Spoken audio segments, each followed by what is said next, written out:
Hello, everybody. This is a pep talk for all of us who are not as far along as we would like to be. And this came up. Someone had a question in our group coaching program, what to say so people buy. And so we wanted to tackle this for our client.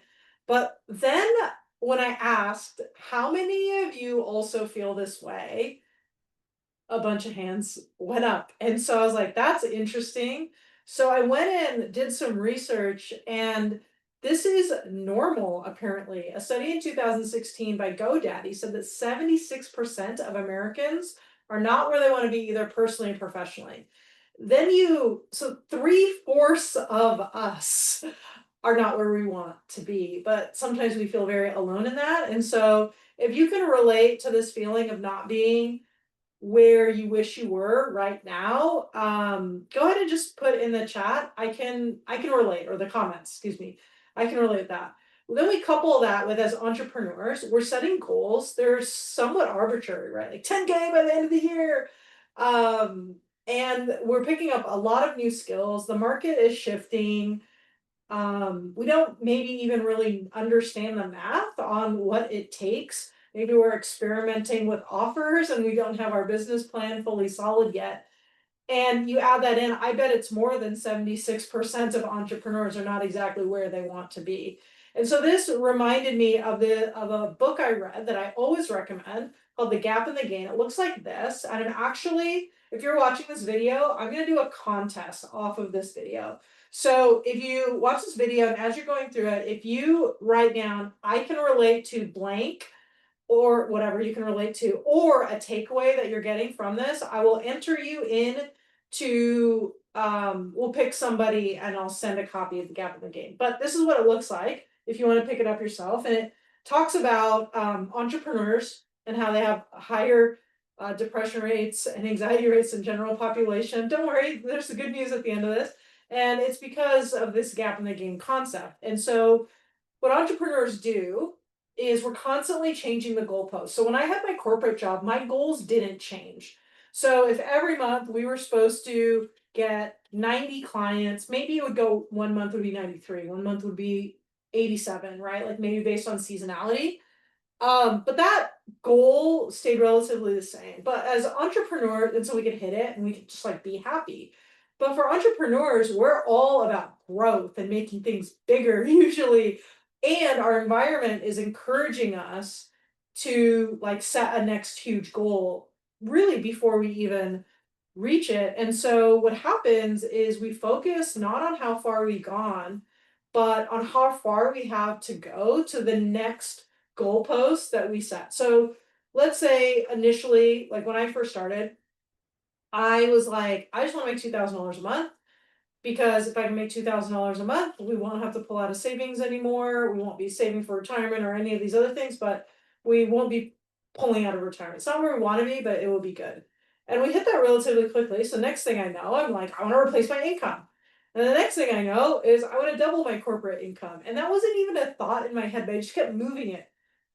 every as soon as I would accomplish one milestone, I would just move it, and I found myself in this constant state of unhappiness. And so if you can relate, let me know. And so we keep moving the goalposts, and so this is just basically a recipe for unhappiness. And this is just like the feelings part. Like, we as entrepreneurs tend to discourage ourselves so much.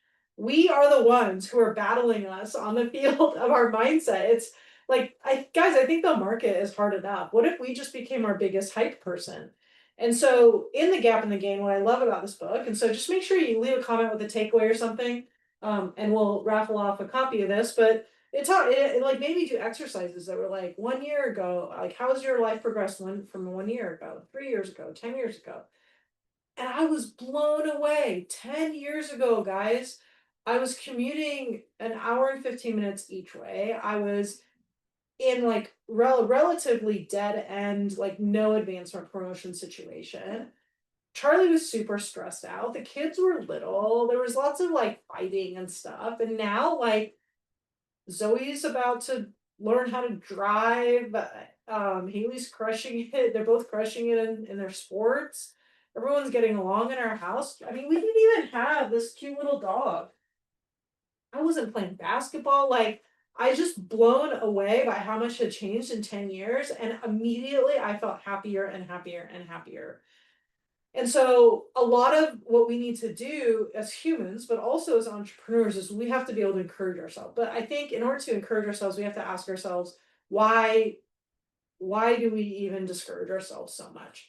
And so I wrote down some thoughts on that, and I want to share them with you, and then I want to talk about what actually slows us down. So the first part is like, why do we discourage ourselves? The second is what is actually slowing us down. So maybe we are making this up in our head, but maybe we're not making. Maybe we should be further ahead. And so why are we not further ahead? And then how do we get further ahead in the next 90 days? So why do we discourage ourselves? First thing is lack of review. So we religiously every 90 days do a quarterly review. And this is because the human mind cannot really see past 90 days. And so after about 90 days, we start to get a little bit restless. We feel ungrounded. And so it's not good. And so we look at what progress has been made and what does progress look like in 90 days. And so when I asked this particular client if they'd done the quarterly review the first week of July, they didn't. And so they weren't really grounded in the progress that was made and what their like next milestone was. And so that's one of the reasons we tend to, there's a quote, we tend to forget what we should remember and remember what we should forget. Now this is due to something called recency bias, which is we tend to remember the last thing that happened. So I could have like every day signed up a client, but if yesterday I didn't sign up a client, I'm like, I haven't signed up a client in a while. So recency, things that happened recently, they go to the top of our memory. The second is negativity bias. We will remember negative experiences more than positive experiences, which is why a lot of the researchers say that we need like a 5-to-1 ratio, positive to negative. Now the thing about entrepreneurship is those aren't actually our statistics as we operate in the world. Like that would be nice, right? If we had 5 for every 6 people that watched a video, 5 left a nice comment and 1 didn't leave a comment, or for every 5 people we invited, 6 people we invited to an event, 5 said yes and 1 said no. It's usually the opposite, right? And so part of it is the life we've chosen, and we just need to know what we're working with. We also, I do this, we compare our beginning to someone else's middle. And that is not helpful. So if I am just, starting out, 5 months ago, we started a coaching program for that expanded to coaches and consultants in addition to our product-based businesses that we coach. And so now I'm comparing like my portal to my coach's portal who's been doing the same thing for 3 years. Well, obviously, it's my beginning and it's her middle. And that is not a fair comparison, but I'm doing it and it's really messing with my head and it's messing with my self-esteem. When I realize that's what happened, I can recalibrate, right? But we often compare our beginning to someone else's middle. Often we're not tracking numbers, so we don't even know what's true. So something feels bad, and then we start to look at the numbers and they're actually not that bad. And overall, we need to be our best hype man. So those are like how our feelings, like our untrue feelings, get in the way. But what if we actually should be further because I don't think it's always all in our heads. I think there's one of the mentors that I had once said that our feelings are like an check engine light, that if we're having these big feelings, we need to check to see what's under the hood. And so sometimes we should be further along. And so I wanted to take a step back. I'm like, where are the areas where I didn't move as fast as I could have, or our clients didn't? And I came up with a bunch of things, and I'm curious if any of these relate to you. So number 1 is trying to fix all the things at once. Number 2, smushing steps in the process. So like trying to build rapport and invite all in the same sentence, right?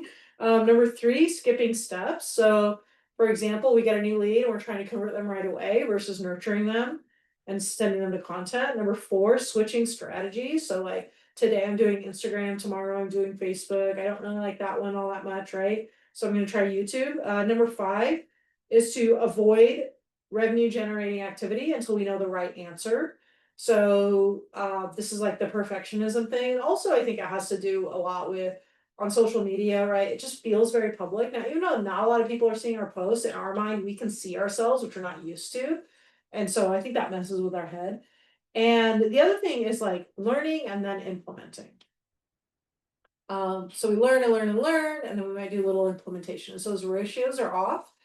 And that really, really slows us down just because we're not doing enough reps in order to make a difference. So, all that being said, and like I said, I'm curious, let me know in the comments if one of those, like which one of those you can relate to the most. How do we speed up progress in the next 90 days? And so, this is a pep talk for you. This is a pep talk for my client. This is a pep talk for me, the person in the camera right now. And this is what we're going to do the next 90 days. Number one, we're going to have a clear definition of success for the next 90 days. Not a year from now, not 3 years from now, not a long term vision, but in the next 90 days, here are the top 3 things that I want to accomplish. And then we're going to focus on those. Number two, we're going to hire a mentor that gives us personal access. A few weeks ago, we have a coach. I have 2 coaches. I have Heather, who's been my personal coach for 9 years, and then we have Sarah Ann. And we started working with Sarah Ann last October in like the group coaching program. And a few weeks ago, I was like, I want to move faster. I am not happy with how fast I'm moving because of all the reasons we talked about earlier, right? And so I was like, okay, so I upgraded our coaching plan so we could have unlimited private messaging. This means I can go faster. I can just send a message anytime I'm stuck and I can go faster. This requires me to have quite a bit of belief in myself, which is important, and also to find a mentor who's kind and supportive and will give good advice, right? But I don't have time to wait around in order to get my business where I really, really want it to be. And I guess I do have time, but I want to move it faster. I want to help more people. I want to generate more revenue. The third thing is to choose one area, just one, of your client journey to improve and build into your routine at a time. So we have 4 parts of the client journey. A is attract. That's how we are like, hi, it's Sasha, nice to meet you. B is the bridge. This is going to be how we nurture people and where they consume our long form content. So that's like our Facebook group. The C is convert, and these are the events or the one-on-one conversations that we're going to have with people in order to make an offer. And D is delivery, and that is the actual offer. What are we actually delivering? And so we need all of those to be working in order for our business to be consistent, predictable, and profitable. And so what happens is sometimes we're like, well, all 4, none of these things are working. And so we do a little bit here, a little bit there, a little bit there, a little bit there. We end up overwhelmed, we end up frenetic, it doesn't help. And so we want to choose one area that if you could say at the end of 90 days, if we got this thing right, then or if we made significant progress in this area, we would be in good shape. So for us, it has to do with I just want to fine tune our challenges. I just started running challenges. I've only done 3. And I want those to be great, and I want those to be super dialed in. So that's my focus for this quarter, and which means that I am not going to be creating new processes for Attract. I'm not going to be creating different processes for our Facebook group. I am not going to be making substantial changes to the delivery of our offer. Fourth thing that I have is do the things you already know how to do first in the day. This builds confidence and momentum. So let's say the only thing you know how to do is add suggested friends and say, thanks for connecting with me. And that's like the only thing you know how to do. Do that first. Because it means you're doing a revenue generating activity. It also means you're at least open for opportunity, and it's going to build your confidence. If you start the day with, I'm going to learn a bunch of stuff I don't know and then try to implement it, then that is going to be very, very frustrating, and you're never even going to have the motivation to do the things you already know how to do. So always do the things you know that you're supposed to be doing and that you know how to do first in the day. The next, which I think is 5, is the impact journal. This is one of the first assignments Heather gave me. After my first 90 days of quitting the job, I was making negative $669, which is just really terrible, especially for a sales trainer. 90 days later, we had our first $10,000 month. The first assignment that Heather gave me was every single day write down the names of 3 people that you had a positive impact on your business. This forced me to do outreach. This forced me to create helpful content. This forced me to invite people to complimentary coaching calls when I first started. And so in that short 90-day period, just by focusing on making a positive impact, the income started coming in. But the more I thought about the income, the more my brain would freeze up and my body would tense up and I wasn't able to connect with anyone because I was all like stressed out all the time. And who wants to be around someone like that? And then the last thing to really create momentum, and this is a direct challenge for you, is make direct offers, one per day. Would you like to set, these are the words, this is a direct offer. It could be an offer for an appointment, it can be an invitation to an event, it can be an offer to buy something, register for a program, upgrade, renew, whatever. But the wording matters. This is a direct offer. It's not, let me know if you want to XYZ. We are going to specifically say, would you like to set up an appointment? A yes or no answer. Would you like to join the workshop? Would you like to renew your coaching? Would you like to join our coaching program? Would you like to start working together next week? Would you like to order this kit today? Any direct offer. If we start making direct offers, we will start creating momentum in the business. And I know sometimes I get so distracted with like the social media content that I have. I get distracted with coaching. It's not a bad distraction, but and then I'll go like a week or 10 days and I haven't even invited anyone to do anything. And it's not about like all the people. It's like, can I invite one person per day to do something? And every time that I have consciously put this as a challenge for myself, we've had a big sales month. And so I want you to have that momentum, guys. We can understand that it's normal to not be where we want to be at a certain place, but we also don't just have to take it. We have to look at our psychology. We need to lead ourselves a little bit better. And then we have to do counterintuitive things, right? If most of the population is not where they want to be, then we are going to have to do things that are opposite of what our intuition makes us unhappy. So we have to do some things that are counterintuitive, like a religious 90-day plan, like a direct offer every single day, like an impact journal. Sure, we should remember those, but it's, these are the disciplines that help us have extraordinary results, and I want that for you. So last thing before you go, if you guys want to enter into the drawing for a free copy of The Gap in the Gain, just leave me a comment below and we'll come back in a few days. We'll enter everyone in a drawing. We'll send a free copy out. This is a great book. And if you guys need something, please send me a message if you guys are looking into coaching or anything like that. We're happy to help. Have a great day, and let's get to where we want to be. All right, bye.